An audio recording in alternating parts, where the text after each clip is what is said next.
Welcome to the Lotus Riche Ignite Show. It's time to get ignited. Let's go.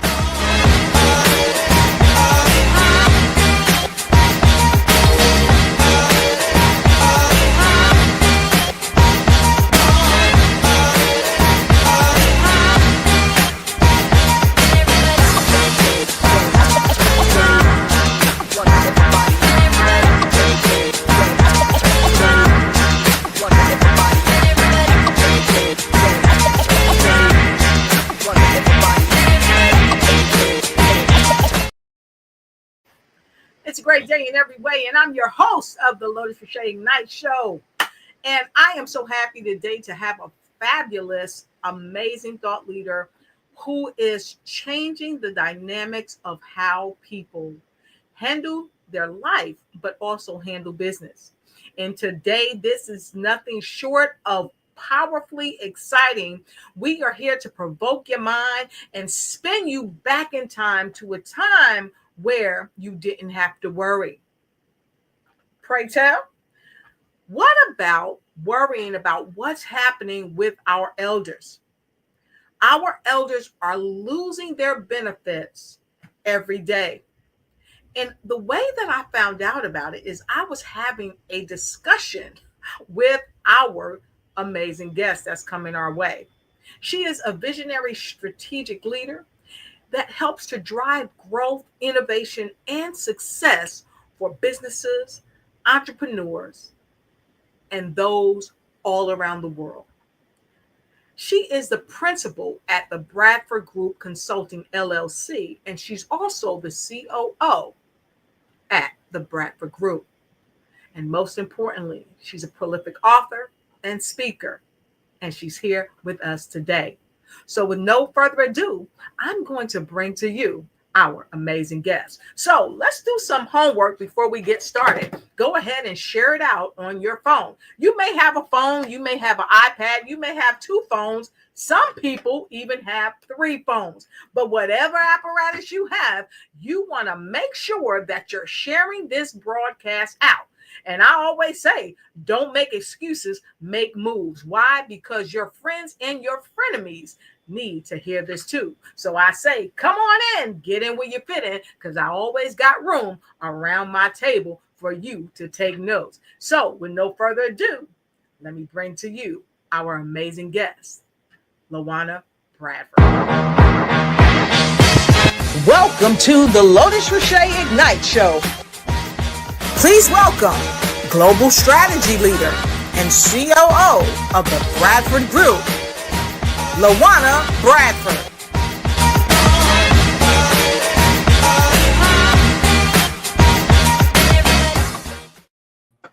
Hey, give it up for LaWanna Bradford is in the house. Hello, welcome to the show. Thank you so much, Dr. Lotus. Great being here with you this evening. You know, LaWanna, it's always great to have you here. You are always bringing the super sizzling sauce in the place. And so I'm happy to see you in the place, see your beautiful face. So many of our viewers may have seen you before. And I've shared a bit about you and who you are. But if you would be so kind, share a bit more about who you are. And let's talk about this conversation that we had last week. Talk to us, LaWanna. Well, I like to consider myself the connector. I'm able to see the line of sight and how to help individuals navigate through life's changes, obstacles, find the opportunity in the chaos. And as a strategist and financial analyst, my passion is to help individuals maximize their opportunities for success, which leads us to today's conversation because Dr. Lotus and I, we were talking about one of our most vulnerable population, which are our seniors, right? Those that are the elderly among us, those whose shoulders we stood on, who cradled us in their arms. And right now, with all of these changes happening, we have to do our due diligence to show up for them, to help advise them, guide them, and protect them. And that leads us to this living dead conversation. That's right. So tonight, everybody, the topic of the show is the living dead. What your elders may not know. And you may say, why y'all calling it the living dead? Because of what we recently found. And so, if you don't know what we recently found, it's time for you to take notes and make sure you tag a friend and tell them to come on in. So as you tell them to tag a friend and come on in, like we say, don't make excuses, make moves. Hey folks, I just wanted to come to you briefly today because I've got so many folks asking me, Lotus, how are you so successful? Success is relevant to whatever you think success is. To some people, success may be having a big house, fine cars, or just having a great job. Some people, in their mind, success is just having a great family and friends. For me, success is being able to make a difference, not only in my life, but in the lives of the people that I come across. I help do this is I encourage people not to make excuses for not being successful. Don't let fear, complacency, procrastination, someone telling you that you can't do it. And the most important thing, number 5, you telling yourself that you can't do it. See, you got to rise above giving yourself excuses. You've got to give yourself every reason to win. After all, you are a winner. So today I share with you, don't make excuses. Make moves. See you.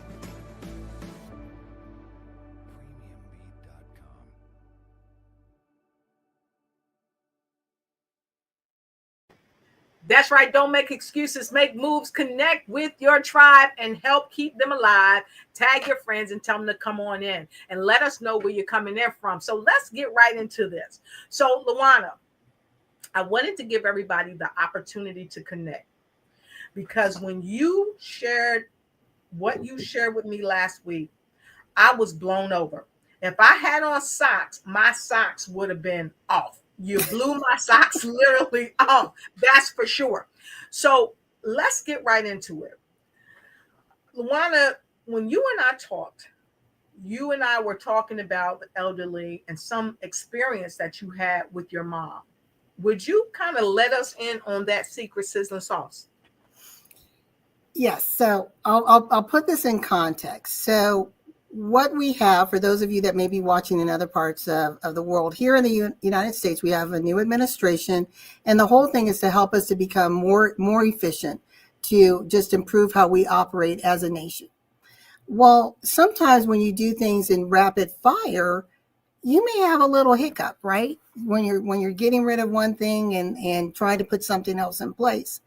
Well, I had heard on the news about a month ago about an individual who was getting Social Security payment, which is supplemental payments for those who have retired and or seniors, and he stopped getting his payments, and he was wondering what happened. And they said, well, because according to our records, you're no longer living.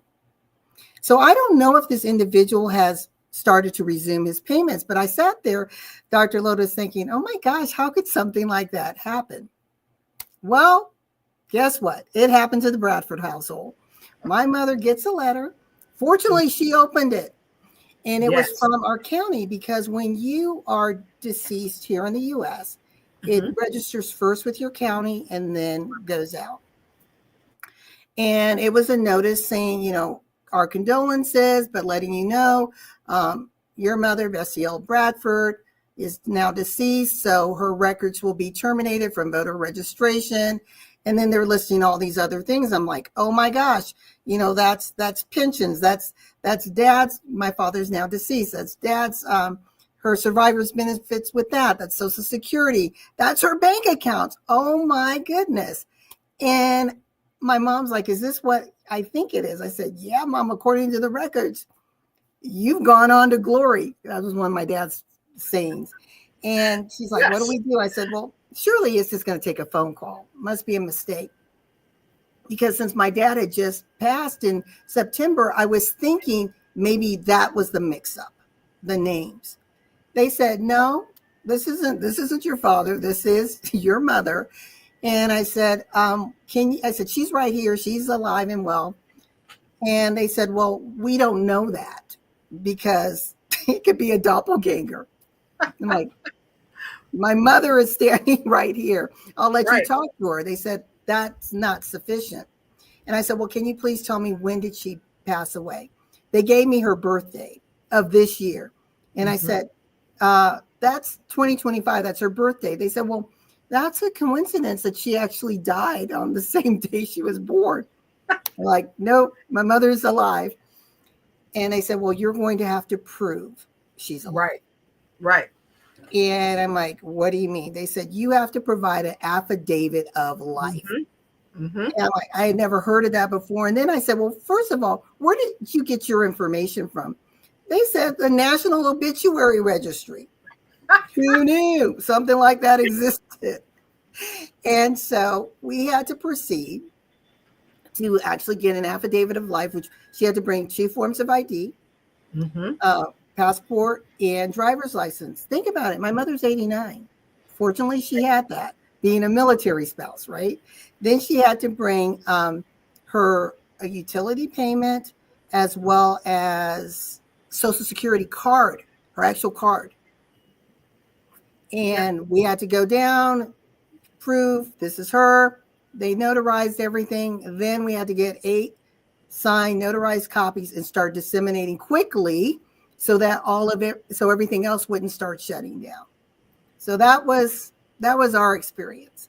And as I was telling you, Dr. Lotus, thank goodness I was here visiting. Yes. But what if I wasn't, and she had just looked at it and tossed it aside, meaning to get back to us? Exactly. And, right? And here's the thing as well.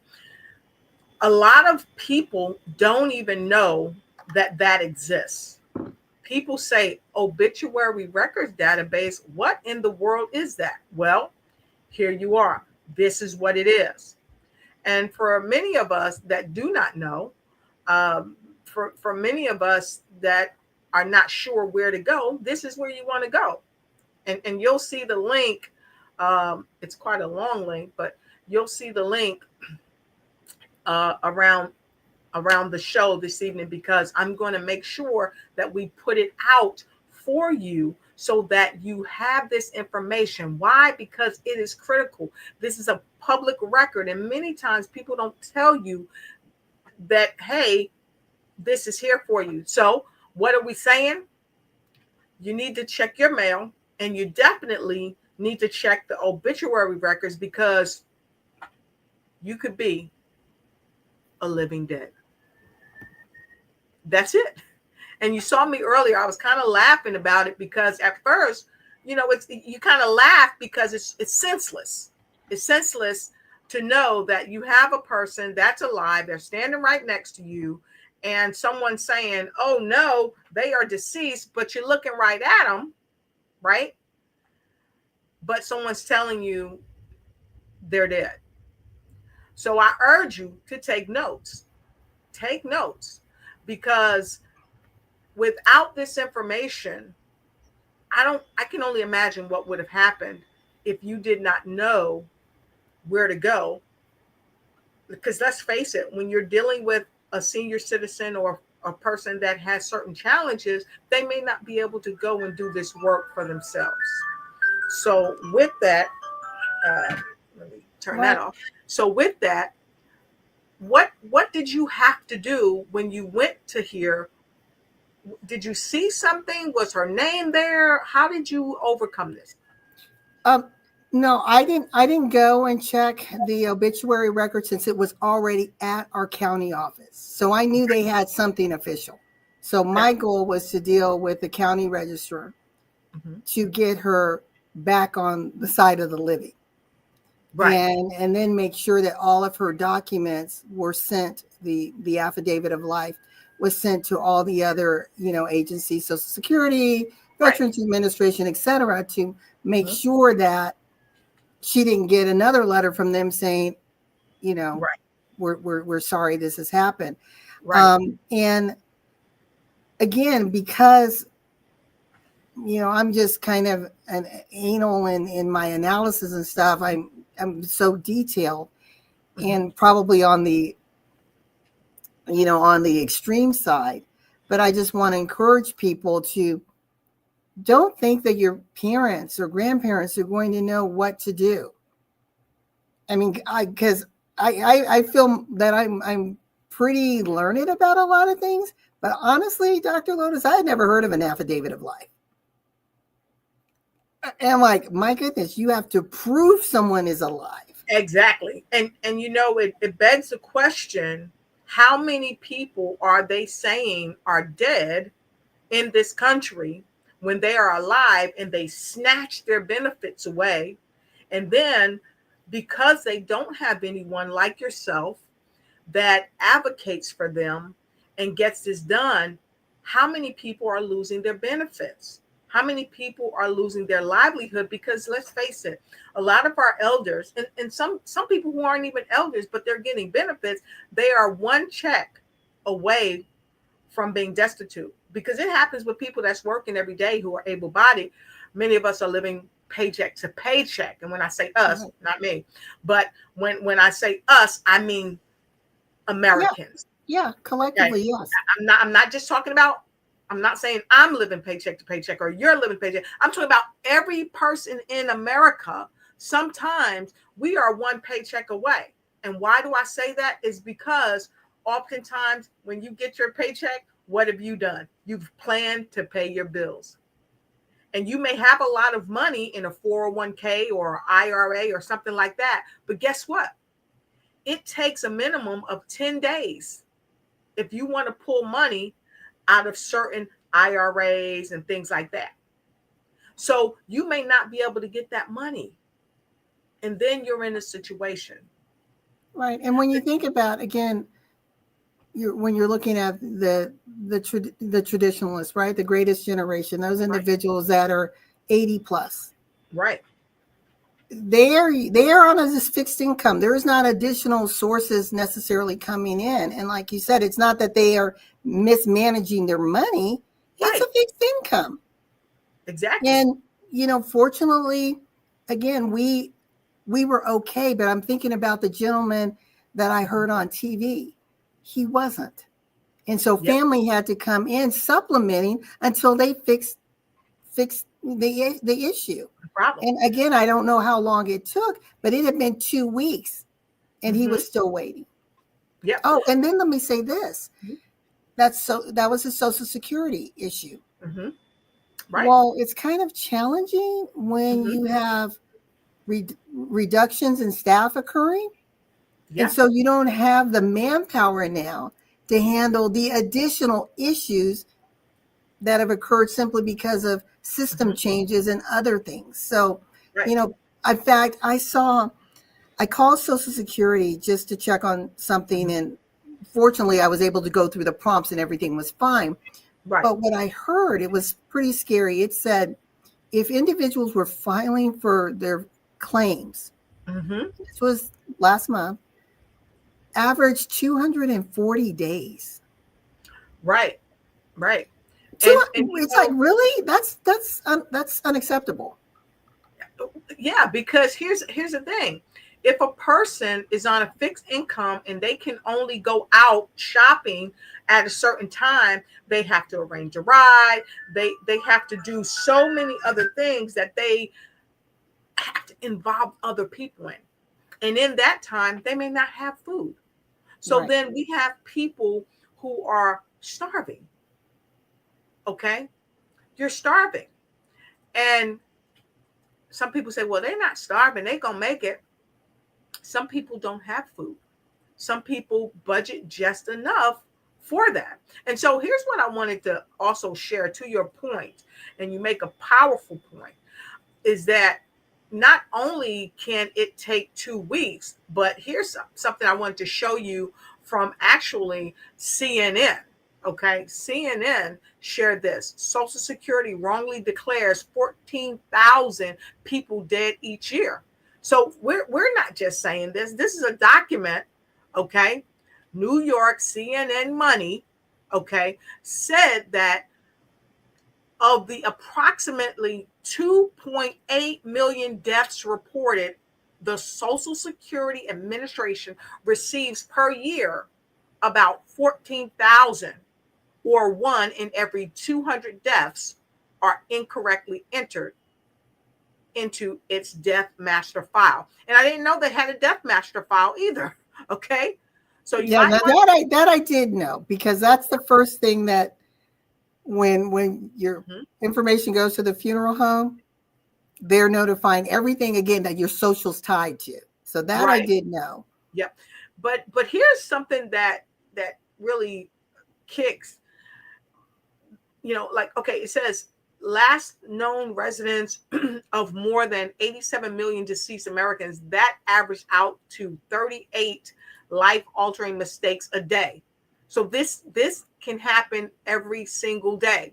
And it further says while these errors occur online in the depths of the administration's database, they have a very real impact on people who have effectively been declared dead.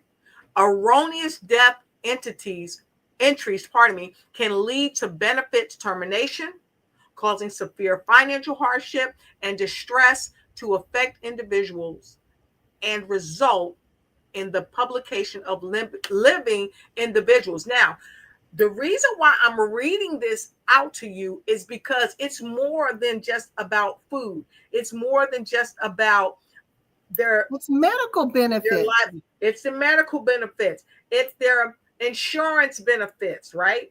It's their health care benefits, because now they've got to prove that they are alive.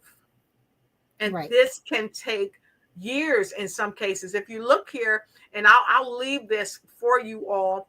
Let me go ahead and get a quick copy of this because I want to make sure that you have this at your fingertips. It can take years for them to say, okay, now they're alive. Okay. This one lady, she was declared dead, and the bank representative told Brooks she couldn't reopen her account until she could prove she was alive. So even to get her money out of her account, she couldn't even touch her money in her account because she was declared dead. And in January 2001, she found out she was declared dead. And on December 6, 2000 is when she was declared dead, but she found out late. And so people also can lose inheritances and things of that nature. So folks, this is real stuff that we're talking about. And so if, some people may chuckle and say, oh, that couldn't happen to me. Well, it's happening. And it's happening to people that we know. It's happening to people that we don't know. And so I like to do a little poll. Hey, Daniela, I see you. Felicity, I see you. Linda, I see you. Let us know where you're coming in from. How many of you check your mail every day you come in? LaWanna, how often do you check your mail? Because I know you're a productive lady. Yeah, but I'm guilty. I'll look at something and I'll put it to the side. And Yes. I know just a few weeks ago, I looked at it and I thought, this looks like junk mail. I almost threw it away. Something said, open it. And it was a reimbursement check to me, but I didn't recognize the company. And you know what, LaWanna, I kid you not. I have found checks, reimbursement checks like yours, but it passed the 90 days because you got like 90 days to go ahead and make it work. Hold on a second. This thing is okay. You got like 90 days, right? So that's money I missed out on. I've got little cards in the mail. Hey, this is a rebate for you or whatever. And so I've learned also that time is of the essence. That's some key things. Time is of the essence. So we've got to open our mail. But most importantly, we have to make sure our elderly are opening their mail. And not only are they opening their mail, but they're opening it with someone who can read, understand, and take action where action is due. So I want to go right to you and ask you, when that happened, when you told me, I was like, what? When that happened, was your mother afraid? Because I know she asked you, what does this mean? I want to talk about that, why people may be afraid, and should they? Yeah, she was extremely afraid, worried. Her question was, what does this mean? Does this mean like overnight? Does this mean I'm poor? Because again, access to funds. And I told her, no, Mom, we're going to figure it out. But right now, according to all the records, this is what they're saying. But let's move fast. And just trying to allay her concern, to tell her, look, trust me. I have your back. You're going to be okay. I don't know how quickly we can resolve this, because I had never done anything like this before and knew that there was a staffing shortage on the other side. But fortunately, we were able to resolve it quickly. But then I sat down and had an educational session with her to say, okay, everything that you get, and I listed from these things, I need you to call me if I'm not here, and let's go over it together. And if it's something I need to see, she knows how to take a picture with it on her phone or scan it. I said, get it to me and let me handle it. I don't want you picking up the phone, trying to navigate this stuff. I don't want you giving out your Social Security to anyone. If you get a phone call from any of these agencies, 9 times out of 10, it's spam. So just really educating her on how to be vigilant, but knowing that she's not alone in the journey, because it can be quite overwhelming. And I absolutely love that. And we have to make sure that we are not only educating them and empowering them, we have to educate ourselves, because a lot of times we don't know what we don't know, because so many things are changing. And if you out there know that things are changing, I want you to go ahead and put a 5 in the chat, because there are laws, not just one law, not just one change that's happening every day. There are 5 or more changes that happen every day, and it impacts us financially. It impacts us in our communities. It impacts us in our health, and it impacts us in our benefits. And if we are not aware, if we are caught asleep,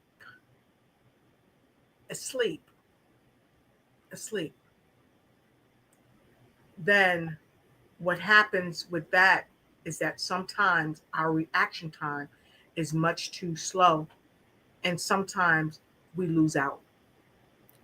Right. And, I want to share this other story. This happened very recently.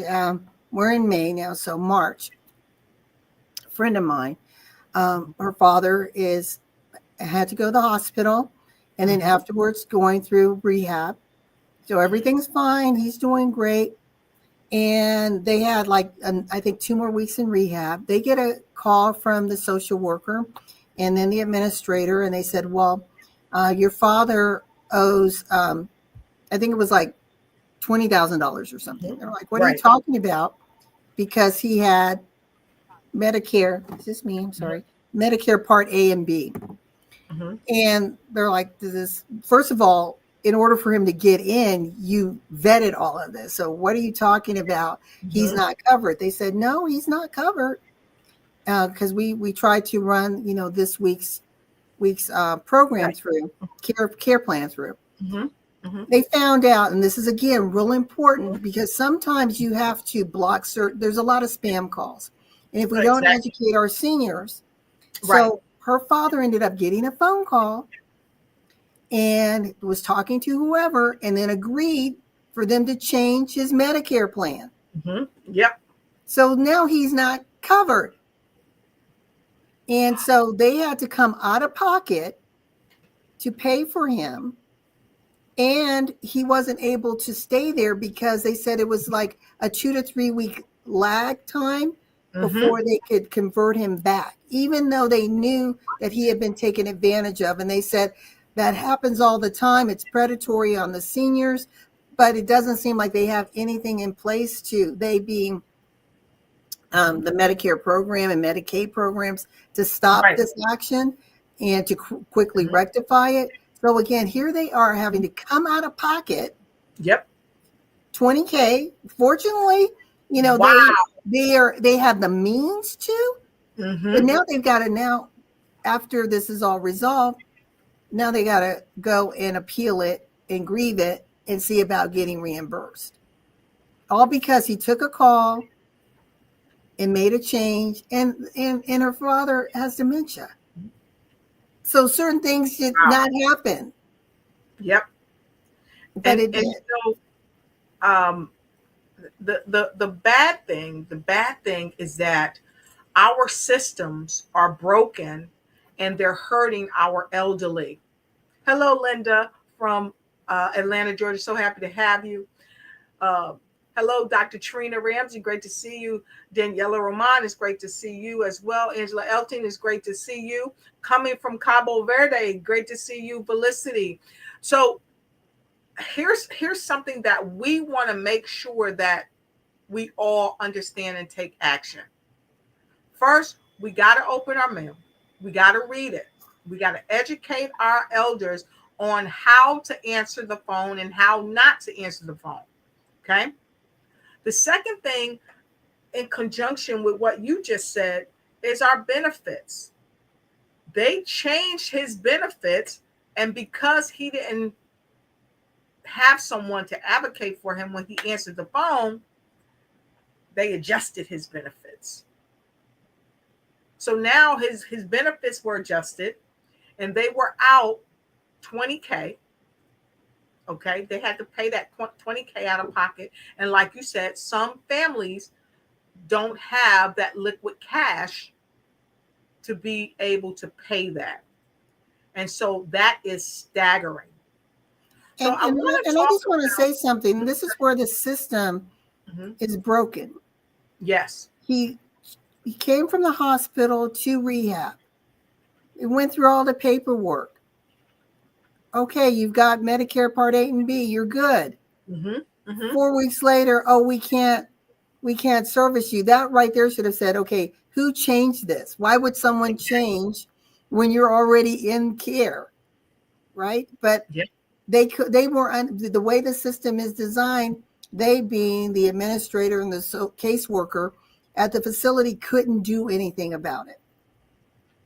So that's another thing. Because hospitals are doing more with less. They have closed so many different hospitals that service people, and you have nurses and doctors, they're working feverishly, and admin personnel working feverishly, and they're pushing people through the system. And what they used to have years ago, where they would stop and they would look and take a moment to do that, a lot of them either are not able to, or a lot of them are just so overwhelmed they don't make the time to go through. And I want to thank God for one of my mom's best friends, Miss Kathy. Miss Kathy, for all the years I've known her, she's been in the medical field, and she always has gone the extra mile to take care of people. So I just want to give a shout out to Miss Kathy. She's absolutely amazing. Miss Kathy, if you're watching, I love you. And so we have to do better in our medical systems to help make sure that people don't lose their benefits, because you see this person just got out the hospital. So you might want to say, wait, they were covered just this week. Hey, what's going on? Stop and ask the question. But now you and I both know that it's not just the seniors that are losing their benefits.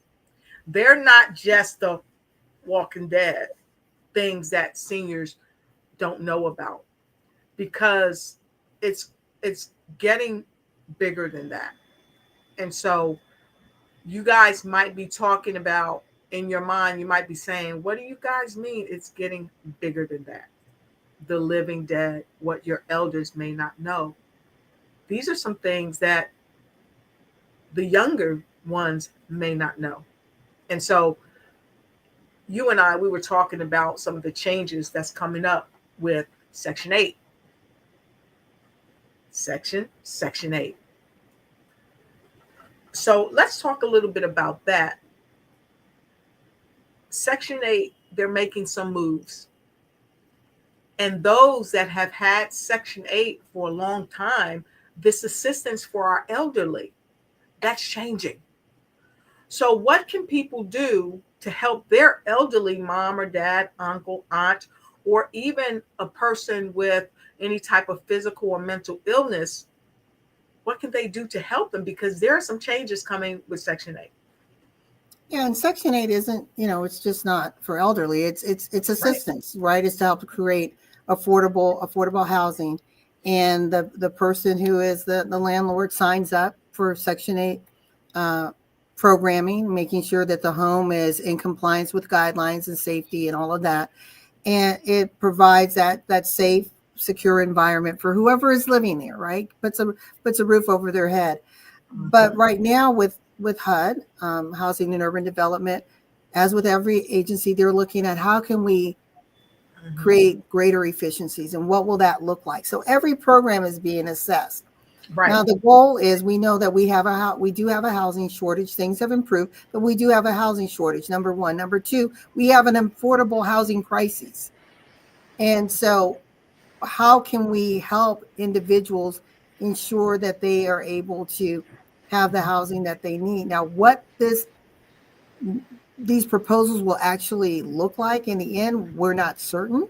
There's a lot of proposals on the table. So that's the other thing, is we need to make sure we lean in, stay informed.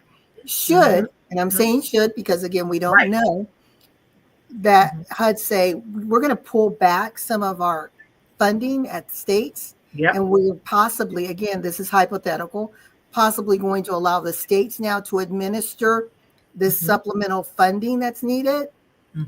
Now you're going to have each state operating in different ways, right? States are independent. So what will that look like? So it's real important, if you or anyone you know is receiving Section 8 subsidy, find out from your landlord, from the program, your state program that you registered with, what are the changes and how will those changes impact me? And how can I prepare for them? Are there any possible risks to me? Right? Could there be possibly an increase in my contribution, in this program? Again, we don't know, but we know those are discussions. We know there's going to be changes under the guise of we're creating greater affordability. But what will that look like? What are you taking from to create this greater affordability here? So again, being aware, being tapped into people who can help you understand what's happening in your local and state levels is really important. Yeah.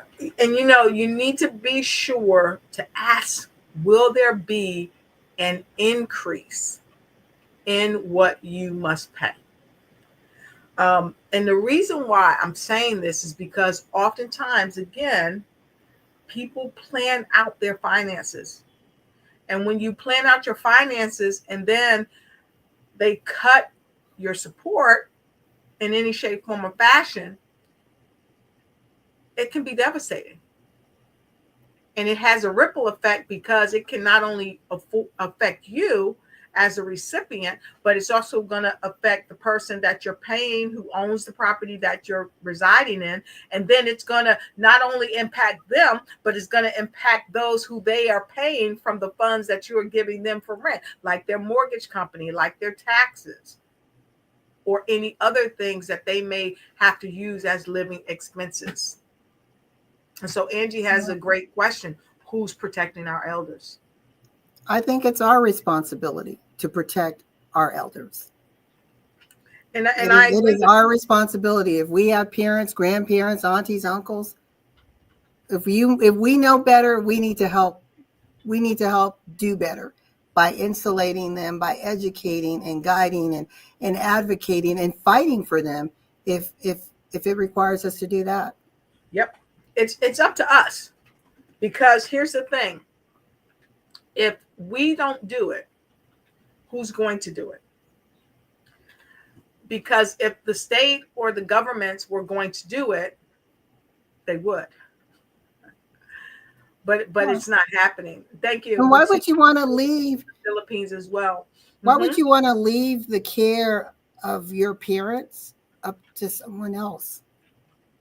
Why? Right. Why? If you can help with that, to allay concerns, put safety nets in place.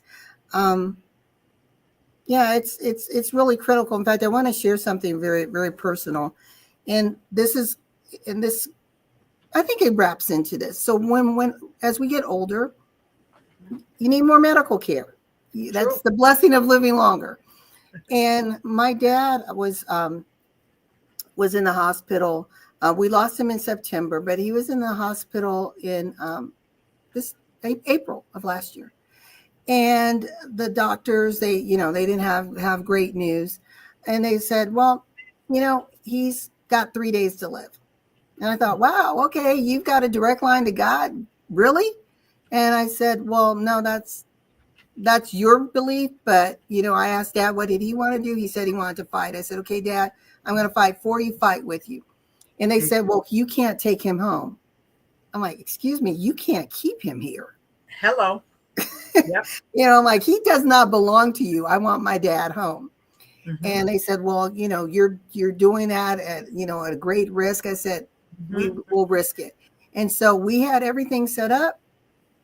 Dad came home. Dad lived 6 amazing months at home. I mean, literally, he was this amazing miracle, because at the hospital, they were killing him. Not deliberately, of course. But it was just, that's not the healthiest environment to be in, believe it or not. Not at all.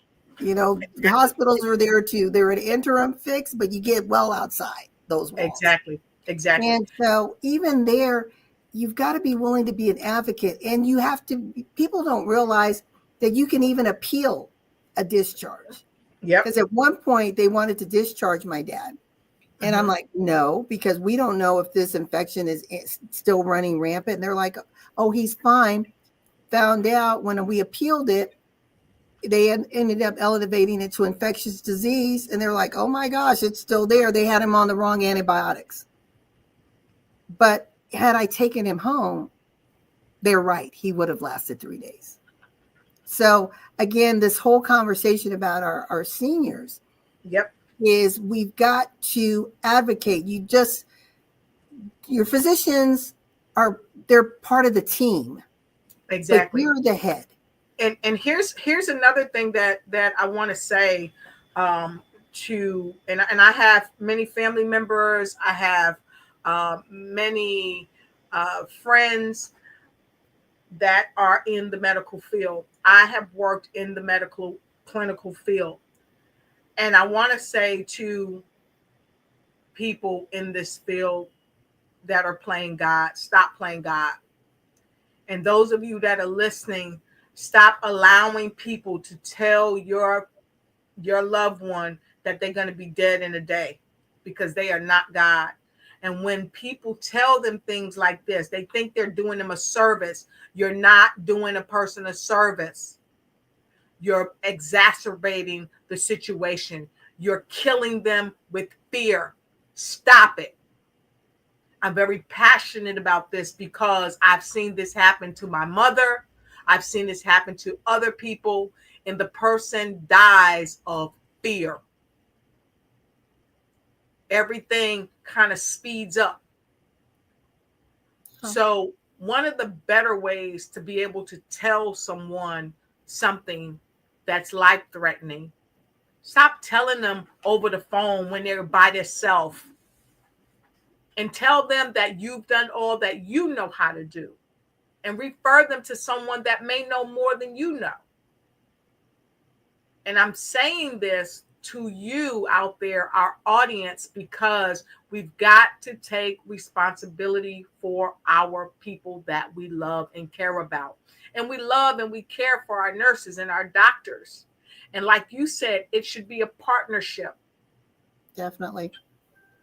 We've got to come together, stop playing God, and be more supportive, and do all that we can do to help people in their quest to live this life that we have been given.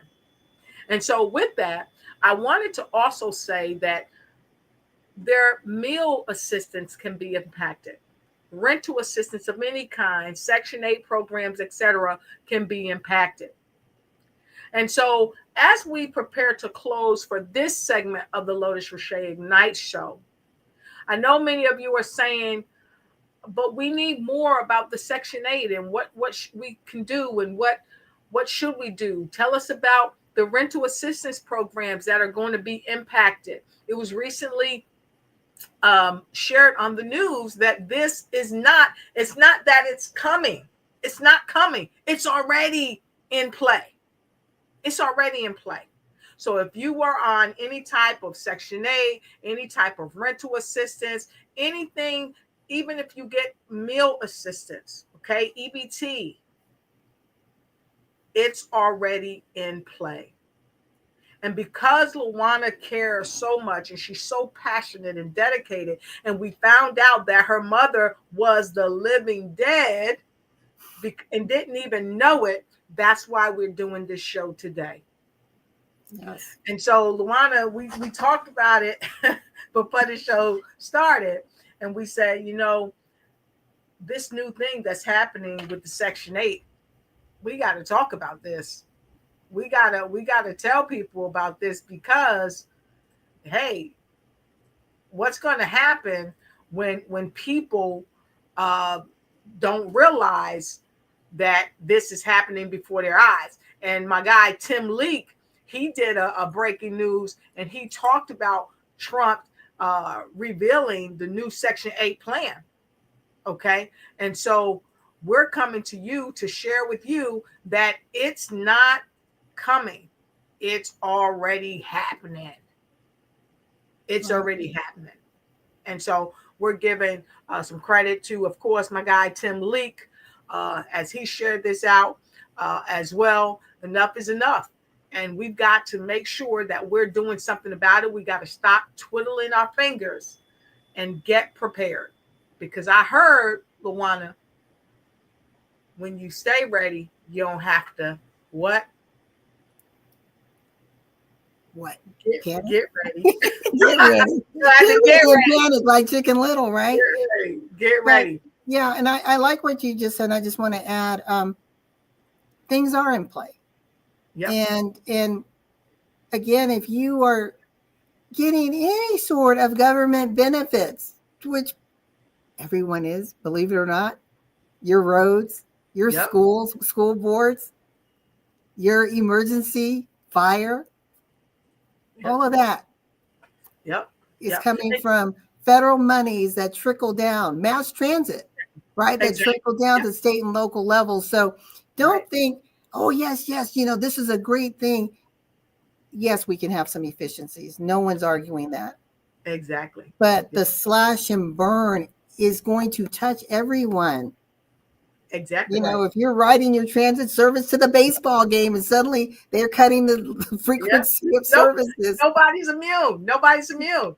I was driving down by the baseball field the other day. I was going to pick Angie up, and they had the police blocked off the road. And I was like, oh, what's going on? It's something. You just never know. So a part of the Lotus Riche Ignite show, we teach people how to be vigilant. We teach people to talk about the things that are tough topics, but we need to talk about them, because if we are unaware, then we can never be prepared. And so Angie said there needs to be processes in place to protect elders against fraud and scam. That is true. Our elders are losing money like never before. In fact, I have a family member where these folks were trying to take her house, telling her to undersell her house for dramatically less than the home is worth. So those of you in communities, especially elder communities, be on the lookout for these people who are just, they're preying on your loved ones. We talk about where they're disenfranchising people. We talk about how they're moving people out. It's because you're allowing it. Now, you might not like me saying it, but I've said it. Don't watch the show. I want to just also give a resource. I know people used to laugh at me when I finally became the age of becoming an AARP member. And I'm like, I'm a proud card-bearing member. But AARP is a great resource. You may be getting those magazines. You may flip through them. Go online, folks. That magazine is giving you the tip of the iceberg. So the question is, how do we protect our elders? AARP is always giving things about fraud, about technology, you know, simplifying the technology for our seniors, home improvements. I mean, there's so much information that's there. So get your elders plugged in. If you're now age worthy, be a proud card bearing member. That's right. That's enjoy right. the benefits, right? Right. And listen, everybody, we're not being paid to say this, No, we're not. but this is true because they send so much information in the magazines that they send. They send you things to help you get discounts. They send you things that help you be aware of things that's going on. And I got to tell you, I want to say thank you to AARP for all that you do. And you'll see somewhere around the show, I put it in here, the link. You can click on it, go right to AARP. And as you see, they're sharing with you different entities that they do business with. AARP members gives you access to discount programs and services from trusted brands such as the ones below: AT&T, Denny's, ExxonMobil, et cetera, et cetera. And so if you would like, go here, check it out. You don't have to take it from us. Do your due diligence, do your homework, and it's only $15 for a full year's membership. So with that said, we came, we saw, we shared. And Yes. so something that we want to share before we close out today is the newest change is having a real ID or passport for air travel. Thank you, Angie. So if you don't have that, in the next couple of weeks, we will be sharing some things that's really going to help you even further to make sure you address that. But join us next week when we come back at the same Ignites channel at the same Ignites time. This is a special edition of the Lotus Riche Ignite Show coming your way at 6 p.m. Eastern Standard Time, where we are going to be talking more about rental assistance. We're going to be talking about Section 8, and time permits, we're also going to be talking to you about that ID card, because if you don't have that real ID, you might be in real deep tapioca. So with with no further ado, I'd like to go right to you for your final words of wisdom for the show. Thank you again, Dr. Lotus, for having me. And this wasn't about a fear factor, but really to help create awareness. We are the front line of defense for our seniors, our elders. Let's not leave them alone. Let's insulate them. Let's help them understand what's going on. Let's be their eyes and ears so that they can live out their latter years with peace, with security, knowing that all is well. It's been a pleasure, Dr. Lotus. I look forward to coming back next week. And I look forward to having you. So with that being said, everyone, make sure you connect with this beautiful, amazing, brilliant leader right here. I got her face up on purpose, Make sure you connect with her on all social medias. Where's the best place that they can connect with you, LaWanna? You can connect with me, everything by my name, LaWanna Bradford. I'm easy to find: Facebook, LinkedIn, Instagram, or my website, LaWannaBradford.com. Easy breezy. All right, fantastic. Thanks, LaWanna. And so I'm your show host, Dr. Lotus Riché, and I want to thank all of our sponsors for the show and our amazing Ignites team. Until we meet again, make sure you stay tuned to LaWanna Bradford and I. Like I said, we're coming back next Wednesday, same Ignite channel, same Ignite time. We absolutely love you, and there's nothing you can do about it. See you next week. Thank you for watching the show, and follow us on YouTube. Ring that bell so you don't miss a thing. See you on the next episode of the Lotus Riché Ignite Show, where we're helping you to ignite and take flight in every area of your life. And if you want to be a guest on the show, please connect with us at Lotus at LotusRicheIgnitesYou.com.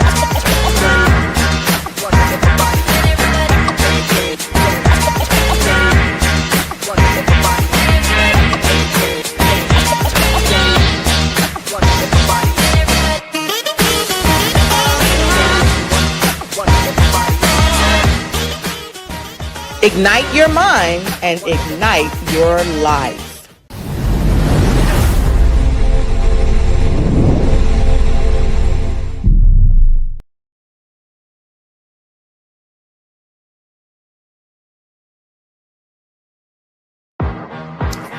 for watching the show. And follow us on YouTube.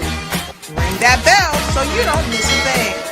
See you on the next episode of the Lotus Riche Ignite Show, where we're helping you to ignite and take flight in every area of your life. And if you want to be a guest on the show, please connect with us at Lotus at lotusricheigniteyou.com.